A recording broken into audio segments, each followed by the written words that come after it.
It's 7:24 on Tuesday, the 8th of November. I don't seem so bad right now because, something happened that helped a little bit.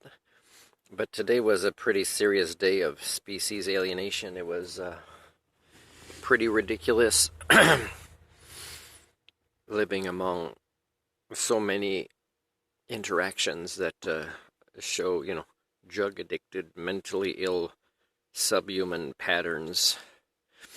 It's oh man, there's a lot I could say, and it's therapeutic usually for me to talk about it, but right now I don't even want to listen to it. It's so much the same all the time. It's just that there are days where they pile up interactions with, and it's not like random strangers. It's like people that receive paychecks to do the opposite of what they do.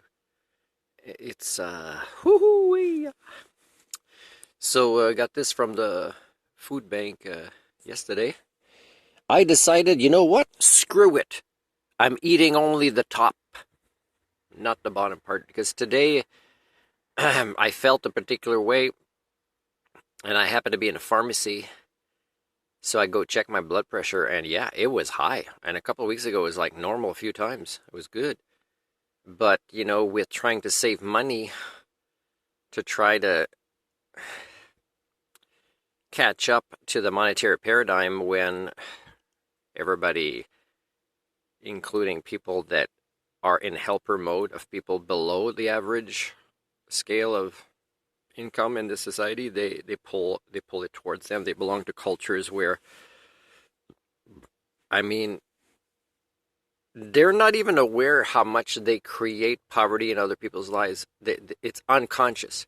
Because if it was conscious, guess what? They'd be ahead of the curve if their goal was to do what their DNA intended, was to become human, to do the maturation process, the self-actualization, and the participating in conversations where, hey, this is not human behavior as a cultural pattern here, what's happening. They would, become part of the solution that would fail, but at least because it's too late, because the majorities win now and they're so subhuman. But it'd be good if they were aware that they were making other people poor, working for industries that cater to poor people.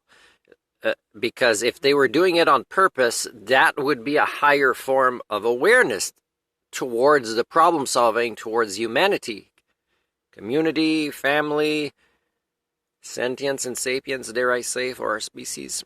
So it was a very tough, I'm ashamed and frustrated to share DNA with 99.93% of you. And there are days where an accumulation of triggers is worse. Okay, it's worse, like it piles up in one day, too many, like a little concentration. Those are the harder days of species alienation. Those are days that if you felt what I felt and knew what I knew, the despair would be multi-year kind of depression, if not suicide. And I don't go there, I bounce back. One of the ways I bounce back is pretty nice, because I didn't even feel like talking too much about it right now. Because it'd be nicer if somebody was a peer, if somebody made an effort, especially somebody to get paid, to say, yep, I pretty much agree, that's the human condition. So what next, Martin? You say you have skill sets where tomorrow will be better after a good night's sleep? Yes, especially that you talked about it and you cared and you understand, you put the two.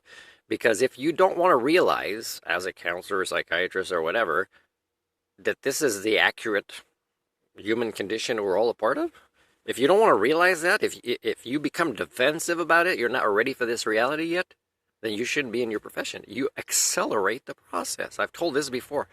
Some of the worst people and careers that made the devolution of our species happen faster and accelerating, based on my theory of HSD, which is measurable, are psychiatrists and counselors and priests, who consider themselves counselors. It's nasty. But I don't have anybody like that. I don't have anybody like that even for simple conversations where I can say, this was a species alienation high trigger day. And I say what they were and let me bitch a little bit, and then with your response I could tell, yeah, you don't think, I'm exaggerating things. This is what a sentient creature would feel like. This is what somebody with sentience would understand is what will continue to manifest as worse. And you also are able to hear this and process it with me and set it aside and recharge for another day. I mean, if a counselor has all of their clients that are too connected with the reality of the current, they would burn out within a couple of days. So I don't expect somebody to be like that. But if somebody could just do a little bit of human 101 counseling like I can do, that'd be wonderful. So, but I mostly record vlogs like this, and now I'm just not mentioning too many details. But at the end, because I was not talking a lot in the hot tub and things, but I'm observing a young man teaching some first aid as part of another course. And I give him some feedback, start talking to him. He's beside me in the change room, and yeah, it was a good conversation where you could tell he's able to self-disclose, he's able to share what it's like for him as a new teacher in different things like this, and this was a new kind of older group, but of course he's going to get more challenges. And then he's listening to feedback, he's appreciating it, that at the end he's asking me my name and wants to shake my hand. And I said, well, yeah, other lifeguards here, they've appreciated conversations with me too. But that made me feel good.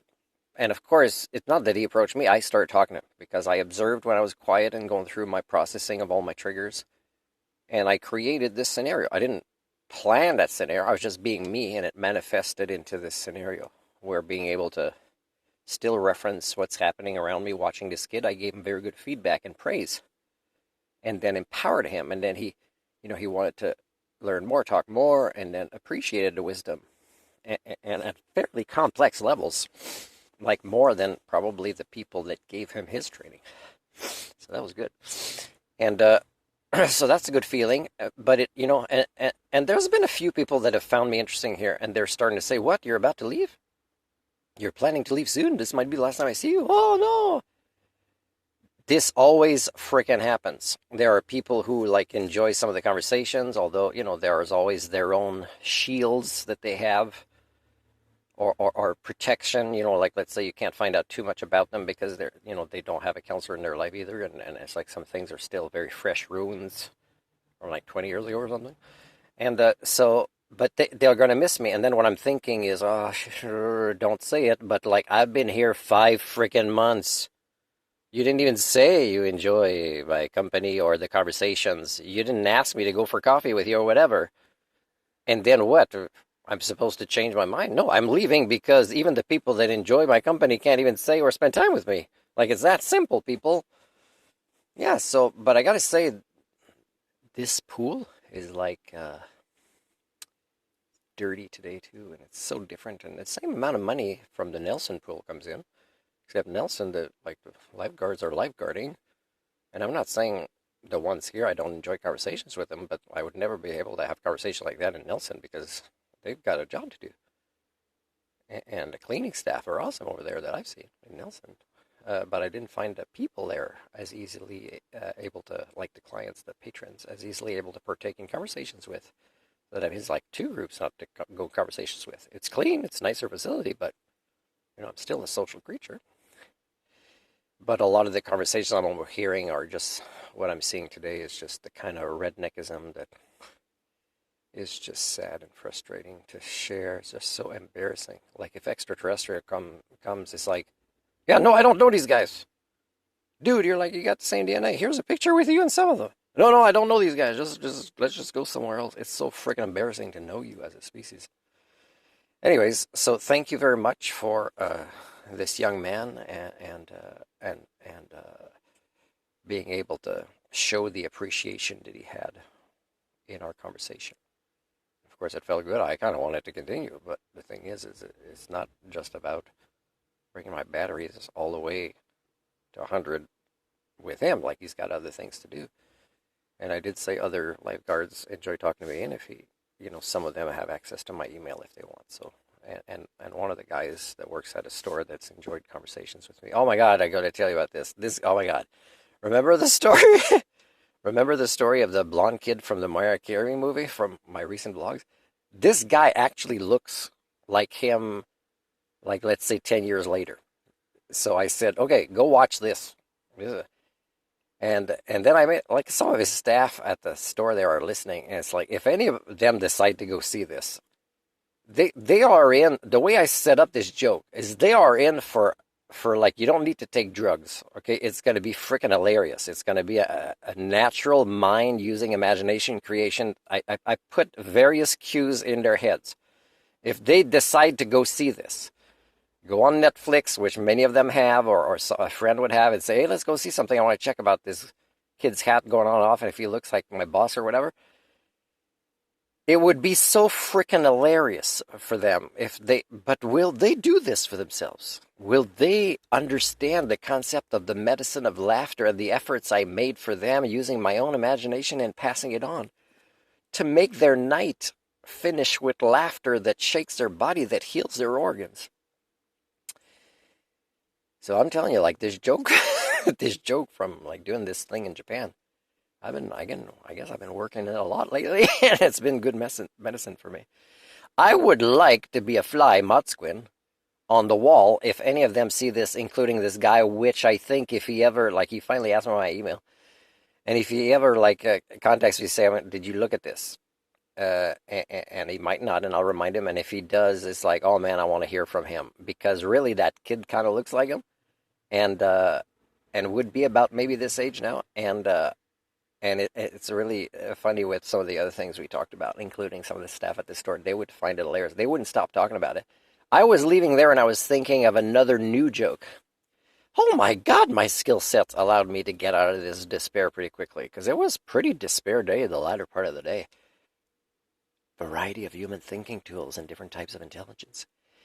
As I was leaving there, I was thinking, who do I know that would be around this mall with me, and I could say, dude, please do this favor. It's super simple. I'm going to be outside with my camera. You go in, and it's simple. Like, it's 2-sentence script, okay? Like, even if you get nervous, you can do it. Just start as soon as he turns, or other staff, but kind of start talking with any staff turns, and then go towards this guy. And say, oh my God, please, you don't know how much my family loves Christmas. Could I please just get your autograph because it's so close to Christmas? That's it. Something like that. And like if he, or like even if he didn't see the video, okay, it's still, he would freaking laugh from just the joke that I repeated and really created. I really put in their head a few memory cues that there's no way just these sentences from somebody that would do this favor for me while I'm filming outside, and just would see their face if they'd be in shock or confused, but then would eventually, after either 1 second, 2 second, 1.5 second, whatever, they'd get to laughing, and then suddenly maybe even like look outside. I don't work for Just for Laughs, but that I would be there, and I would come in, and I'd tell you, this would be like building this joke, man. It'd be freaking hilarious.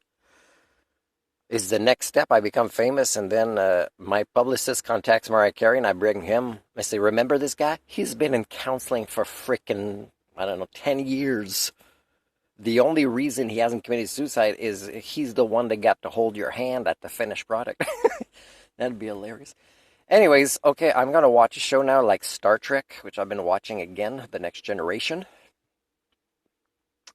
I was disappointed in an episode the other day, which for me showed a form of bias that seemed normalized, so not as evolved. But again, when we grow, even though that was pretty advanced, let's say humanism or personal development TV show in the time it came out compared to pretty much everything, and even compared to what's today.